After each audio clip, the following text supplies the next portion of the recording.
Okay, so this time I am reviewing Lucifer, Princeps. Yes, I do use ecclesiastical Latin. Deal with it. Um, this is written by Peter Gray and published by his publishing house, Scarlet Imprint. You can see I did not have any of the lovely. I do not have one of the lovely hardbacks. I think I've discussed before, I was on hiatus from the esoteric world for a decade and a half. And so I was not aware of this book until relatively recently. And so I missed out on the hardcover, but I am saving up for what comes after this, the Lucifer Praxis. Gosh knows I will not sell my soul, but I might, sell something as well. I will get it. And I will get it, hopefully in one of the hardcover editions when it comes out. But even so, the paperback is, I was so impressed by this. Let me indulge in some talk about binding. This is actually, it is sewn together and then the signatures are glued into the paper cover. This is an incredibly thick cover. And this is a heavy cardstock that this is printed on, and so it makes for really an impressive piece, even though it is a paperback. This is not trade paperback. This is not assuming that, like the original paperback books back in the mid 20th century were designed to be disposable. This is not a disposable book. I'm just going to say right off, I loved this book. And the reason I loved it is that in this book, Peter Gray finally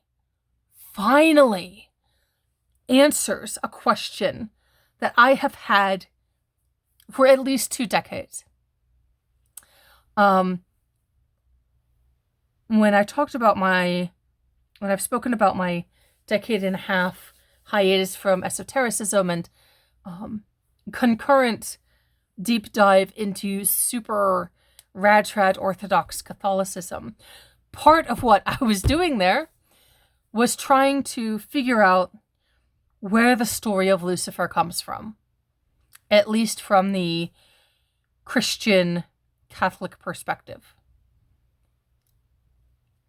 And I was so vexed for so long because I followed the thread as far back as I could, which was St. Jerome. I looked for this story because I realized there's nothing like the Lucifer story in the Bible. There are some passages that are interpreted as being oblique references to such a story, but the story itself isn't there. So I was thinking, well, where did this come from? And the earliest I could find, as I said, was St. Jerome. You have Augustine mentions it.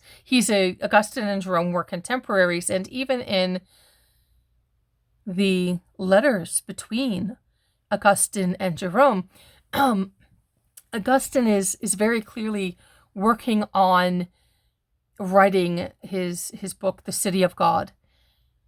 And he's consulting with Jerome because Jerome was considered to be this great thinker because he's the guy that was at least credited with the translation of putting together the Vulgate Bible. So everyone looked at him as, in his time period, as the authority on scripture and even scriptural interpretation, which I think was an error.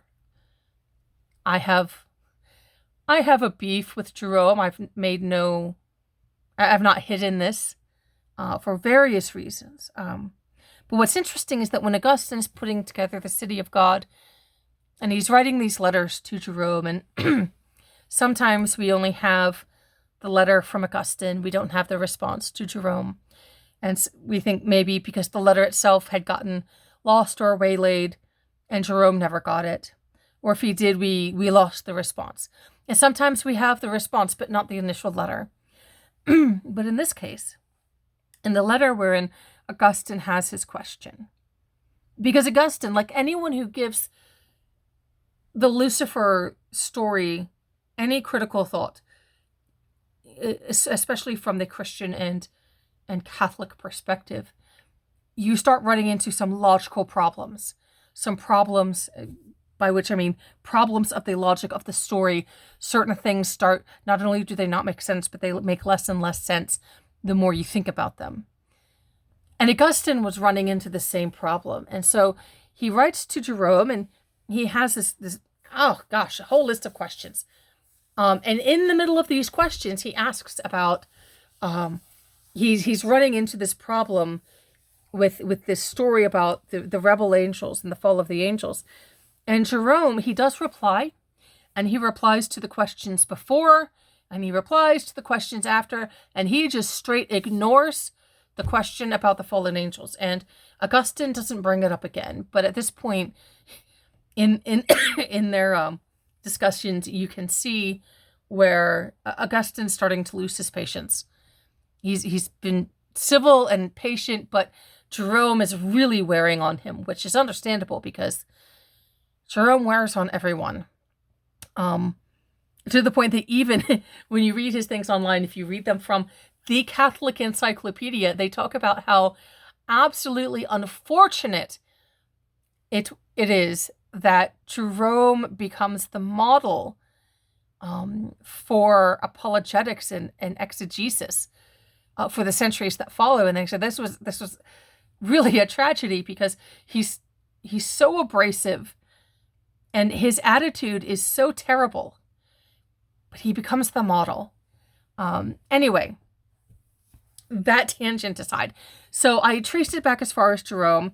We see Augustine referencing this story when he's interacting with Jerome. And you go back further, you have Origen, who at one point he mentions, well, there's this idea that some people have, that there was some sort of rebellion and fall. And he says, I don't know if I buy into this.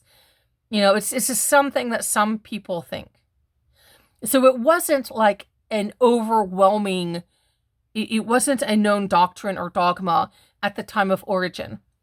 And it wasn't even from what I read, at least from Origen's point of view, it wasn't even a majority thought. It was, some people have this idea. Okay. And that's as far as I could get.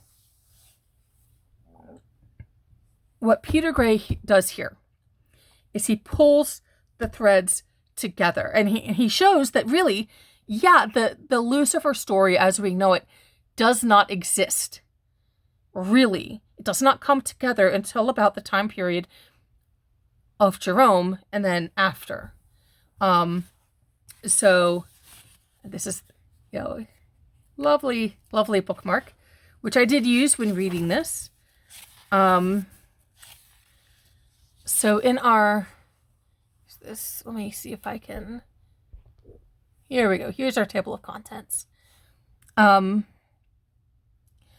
Basically what he does in each of these chapters is he's pulling out a thread. So every oblique supposed inference to Lucifer or rebel angels. He's first tracking down the Babylonian and Sumerian and Canaanite myths and predecessors and saying, is there anything in the predecessors to the Hebrew belief system that we could pull out this idea of a rebel angel? And he says, there's some ideas, but not really. So where's this coming from? And then he goes into the various points of scripture that are referenced, and he is thorough. He hits everything I was aware of and some I hadn't even considered. And he pulls them out and he really evaluates them goes into the context. He really goes into the historical and the political context of all of these passages. The idea of the scapegoat. He talks about the political division and sort of fights between what he calls the Deuteronomists. I've seen, I think elsewhere, roughly the same group of people referred to as the Yahwists. And these are a group of people that after the Babylonian exile, which the myths of Babylon are basically Genesis, the book of Genesis. But because they have to, Babylonian culture and mythology so informed the Hebrew culture at the time, right after the exile. But these people, they were so anti-Babylonian that anything that had anything to do with Babylon, they wanted to excise and cut out and change back into a proper Hebrew belief. And so you have these cultural and these political battles that are being played out in the history of the writing of Scripture.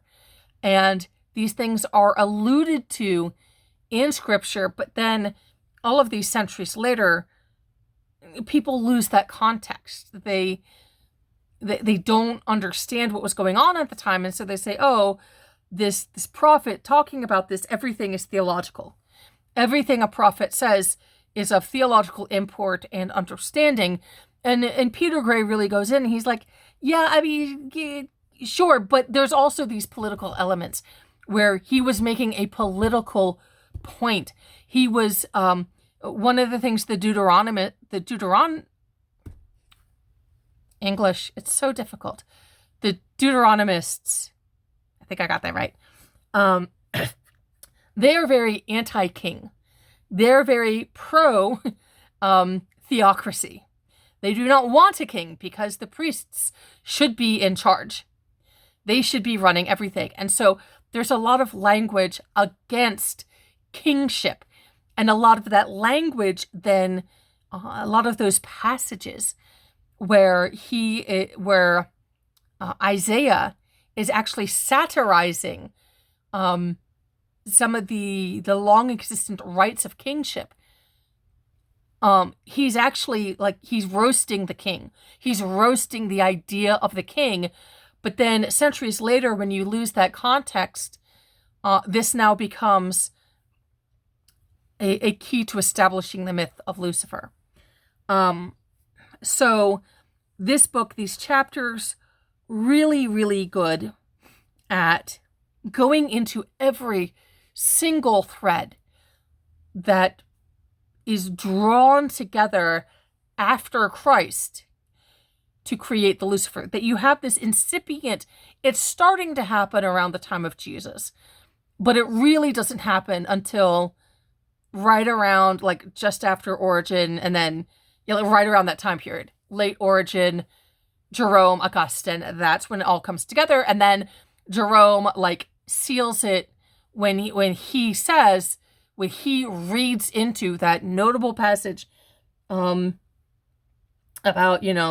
the morning star, you have said, I will set myself up, but you shall fall, blah blah blah. He's the first guy to read into that passage officially and put in writing, and he translates, not star of the morning, not morning star, which is a title that even was given to Jesus, but he translates that into the Latin Lucifer. And that's where it locks into place for Western culture. So really, really good. Now, I will give, this is very much Peter Gray. I would say definitely the thalamic. I don't know if it's a hard TH or a soft tradition. So the Crowley Parsons tradition, that's a lot of his writing. So he's coming at that from that perspective. So in terms of his actual research, in terms of pulling all these threads together and explaining the context, 100%, I would say even like A+, extra credit, gets all full marks, everything. But because of his perspective, when he then goes, and here's what we do with that information, because I am not of that perspective, I do not agree. I will say it makes logical sense from his perspective. If you're familiar with Thelema and sort of what's going on there, it absolutely makes sense. So I'm not going to say, oh, I think he's wrong. I'm going to say that is a perspective that I have not and probably will not adopt for myself.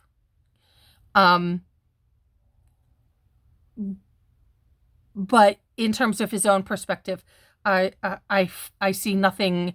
I do not see error in his conclusions. I just don't agree with his his perspective filter is not one that I've adopted, and so I would disagree with his conclusions, not because of faulty logic or faulty reason, but because of a differing perspective filter, right? I hope that makes sense. So I will say,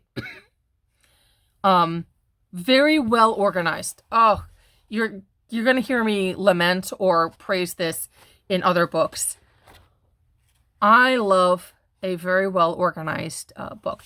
Look at these wide margins so that when you're reading, right, your thumb's not in the way, but also space for, where was it?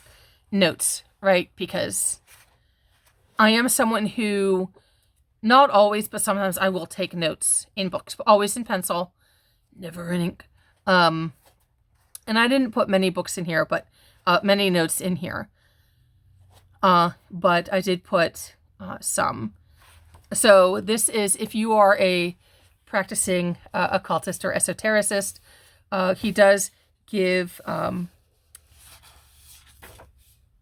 the Principate of Fallen Angels for your use if you're familiar with the Grimoire Solomonic tradition. He has his endnotes here, which very useful, which I would, I'm really excited about going through the notes again to find further reading for myself. There is a bibliography.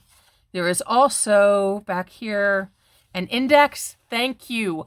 Mr. Gray, if you or anyone from Scarlet Imprint ever see this review, and you probably won't, but if you do, I just want to say thank you for an index.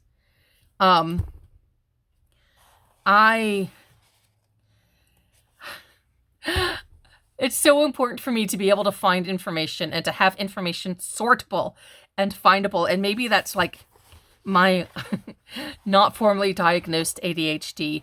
But that is absolutely something that like is important to me. So this information, this book is incredibly, I love it. I love this book. It is incredibly well written. Peter Gray is a fantastic author. Whether you like what he's writing or not, he's a good author. Very well organized. I am someone who very much appreciates organized thinking. If I ever get around to reviewing, what was it? William Cooper's Beyond a Pale Horse, you're going to hear my ranting about unorganized writing and unorganized thinking. But this is incredibly well organized. It is logical. It is thorough. Again, any disagreement that I have with Mr. Gray, it is perspective. It is perspective based. Now, I will say, once I finished this, I went to Scarlet Imprint and Amazon. I ordered everything Peter Gray has written. I got The Red Goddess, which was, I think, his first. I got that on Kindle. And then the others I ordered directly from Scarlet Imprint. I think I got Apocalyptic Witchcraft in paperback, and then The Brazen Vessel and the Two Antichrists in hardback. I will say I think maybe a third or halfway through The Red Goddess right now. It is a very different book from Lucifer Princeps. It is, it's about Babylon, Baballon, not Babylon, although there is definitely some talk about that Babylon as well. And the cults of Inanna and some others. And I will review that in its time. I have a lot more, I guess, quibbles, but that's also his first writing. And it's, in many ways, it's more of a devotional than a scholarly work. And again, as someone who's not coming from, it's a good challenge for me. We'll put it that way. It's a good challenge for me. Peter Gray's an excellent writer. I have some more. I will not be as swooning over The Red Goddess as much as I am absolutely swooning over this book. Now, granted, this is not a book that you can probably have on the bookshelves when your super rad trad Catholic mother comes around, or your super fundamentalist uncle comes around, or any any of them. They would not get it. But if you were interested in the history of the idea of Lucifer, if you want to know where that idea, the legend as we have it, where does it come from? This is your answer. This is it. That's it. Thank you. That's the end of my quest. Holy Grail right here. I'll have to find a new quest now. Don't worry, I got a ton of quests. Anyway, so I absolutely love this book. It is, that's why I'm so excited for Lucifer Praxis, which is basically looking more at, this is sort of the scholarly, this is the story and myth. Praxis is looking more at, really in the grimoire tradition. My understanding is more of the practice of Lucifer historically and perhaps in modern day. We'll see. I'll review it when I get it.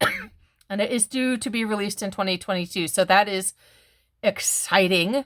I will stop gushing now over this. But I would highly recommend it. I will say Scarlet Imprint ships very quickly. I forget how quickly this is, something like less than 5 days from Britain to Maryland, USA, which is better than Amazon half the time these days. So, I would recommend, there's no reason, unless budget and you want to get it on Kindle, which I understand that. But if you can if you can afford the hard copies and the hard copy, absolutely go to Scarlet Imprint. You're not going to be waiting long. And this is, even the paperback is just really well done. I would wish that there were more paperbacks so well bound and so well planned out. So, oh gosh, okay. I gotta bring an end to this or I'll just start slobbering and that'll be gross and no one will like it. So that is Peter Gray's Lucifer Princeps. Thank you, Mr. Gray, for writing this and publishing it. And I will see you all next time.